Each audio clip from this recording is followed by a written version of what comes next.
مولا کائنات شیر خدا علی المرتضیٰ رضی اللہ تعالیٰ عنہ فرماتے ہیں حضور کے وصال کو تیسرا دن تھا، بڑی تکلیف تھی، بڑا غم تھا، دکھ ابھی تازہ تھا۔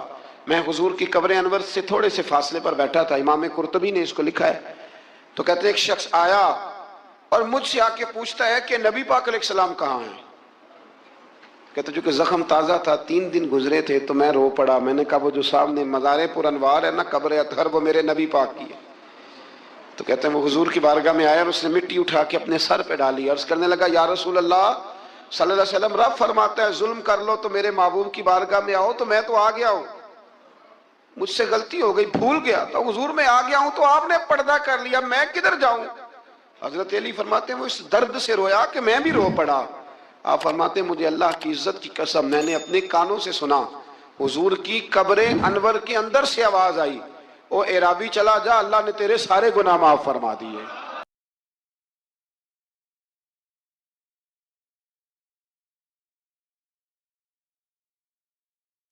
ایک منافق کا اور ایک یہودی کا جھگڑا ہو گیا۔ وہ جو منافق تھا نا وہ کلمہ پڑھتا تھا، منافق کہتے ہیں اس کو ہیں جو اپنی زبان سے کلمہ پڑھے اور اندر اس نے نفاق چھپایا، وہ دونوں کا جھگڑا ہو گیا۔ نبی کریم علیہ السلام کی بارگاہ میں حاضر ہوئے تو حضور نے فیصلہ یہودی کے حق میں دیا، کلمہ گو کے حق میں نہیں دیا، اس منافق کے حق میں۔ وہ نہ کہنے لگا جی میں تو فیصلہ حضرت عمر سے کراؤں گا۔ وہ حضرت عمر فاروق کے پاس گئے اور جا کر کے کہا کہ یہ ہمارا معاملہ ہے تو فیصلہ کر دے۔ جناب عمر بات سننے ہی لگے تھے کہ وہ یہودی بولا، کہنے لگا عمر ایک بات کا لحاظ کر لینا کہ نبی کریم کی بارگاہ میں یہ بات پہلے سے طے ہو چکی ہے اور حضور نے میرے حق میں فیصلہ دے دیا ہے، پر یہ کلمہ پڑھ کے کہتا ہے کہ میں نے عمر سے فیصلہ کرانا ہے، میں معاذ اللہ حضور کے فیصلے کو نہیں مانتا۔ جناب عمر فرمانے لگے بیٹھو پھر میں ابھی آیا۔ حضرت عمر اندر تشریف لے گئے اور تلوار لائے، اور تلوار اٹھاتے ہی اس منافق کی گردن اتار دی۔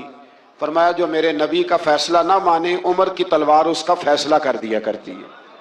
شور ہو گیا، جیسے آج لوگ شور کرتے ہیں، کلمہ گو کو ایسے کہہ دیا، کلمہ گو کو یہ، وہاں بھی شور ہو گیا کہ وہ کلمہ گو مار دیا جی عمر نے، کلمہ پڑھنے والا مار دیا، کلمہ پڑھنے والا مار دیا، مسلمان مار دیا، وہ تو کلمہ پڑھتا تھا۔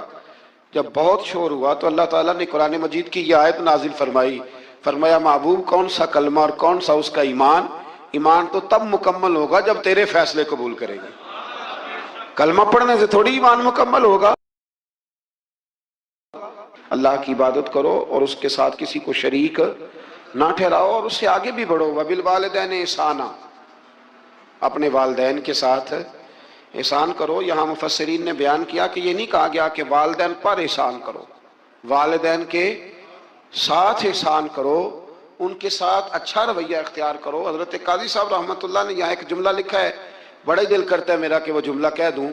قاضی صاحب فرمایا کرتے کہ نیکی کا بدلہ نیکی، یہ جزا۔ فرماتے ہیں جو احسان ہوتا ہے نا، یہ سامنے والے نے جتنی نیکی کی ہو اس سے بڑھ کر اس کے ساتھ کرنے کو احسان کہتے ہیں۔ تو آپ فرماتے ہیں کہ اگر اماں تیرے لیے 1 رات بیدار رہی ہے تو کوشش کر تو 2 راتیں رہا کر، اور اگر والد نے اپنی زندگی کے 30 سال تجھے دیے ہیں تو تو دعا کر کہ کم از کم تو 35 سال اللہ تجھے توفیق دے تو ان کی خدمت کرے۔ پھر آگے ارشاد فرمایا کہ وَبِذِي الْقُرْبَى وَالْيَتَامَى وَالْمَسَاكِينِ وَالْجَارِ ذِي الْقُرْبَى وَالْجَارِ الْجُنُبِ وَالصَّاحِبِ بِالْجَنبِ وَابْنِ السَّبِيلِ۔ فرمایا یہ ایک لسٹ ہے، ان سب کے ساتھ اچھا سلوک کرو، والدین کے ساتھ بھی،